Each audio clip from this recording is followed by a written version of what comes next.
രാഹുൽ ഗാന്ധിയുടെ അഭ്യുദയകാംക്ഷി നരേന്ദ്രമോദിയെ തകർക്കാൻ രംഗത്ത്. നരേന്ദ്രമോദിയുടെ പിടിയിൽ നിന്ന് ഇന്ത്യയെ മോചിപ്പിച്ച് ഇന്ത്യയെ വിഭജിപ്പിക്കണം.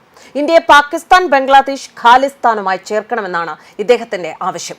ഇന്ത്യയെ വിഭജിക്കുന്നതിനെക്കുറിച്ച് സംസാരിച്ച ഓസ്ട്രിയൻ സാമ്പത്തിക വിദഗ്ധനും നാറ്റോയുടെ എൻലാർജ്മെന്റ് കമ്മിറ്റിയുടെ ചെയർമാനെന്നും അവകാശപ്പെടുന്ന ഗുന്തർ ഫെല്ലിംഗർ ജാൻ സോഷ്യൽ മീഡിയ പ്ലാറ്റ്ഫോമായ എക്സിലെ ഒരു പോസ്റ്റിൽ ഗുന്തർ ഇന്ത്യയെ തകർക്കുന്നതിനെക്കുറിച്ച് സംസാരിക്കുകയും എക്സ് ഇന്ത്യ എന്ന പേരിൽ ഒരു ഭൂപടം പങ്കുവയ്ക്കുകയും ചെയ്തു. ഈ ഭൂപടത്തിൽ ഇന്ത്യയുടെ പല ഭാഗങ്ങളും പാകിസ്ഥാൻ, ബംഗ്ലാദേശ്, ഖാലിസ്ഥാൻ എന്നീ രാജ്യങ്ങളുടെ ഭാഗമായാണ് കാണിച്ചിരിക്കുന്നത്.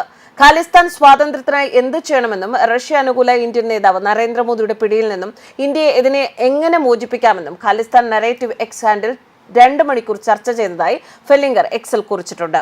ഇന്ത്യയെ തകർക്കാൻ ഞാൻ അഭ്യർത്ഥിക്കുന്നു. നരേന്ദ്രമോദി റഷ്യയുടെ ആളാണ്. ഖാലിസ്ഥാന്റെ സ്വാതന്ത്ര്യത്തെ പിന്തുണയ്ക്കുന്നവരെ നമുക്ക് ആവശ്യമുണ്ടെന്നാണ് ഗുന്തർ ഫെല്ലിംഗർ പറയുന്നത്.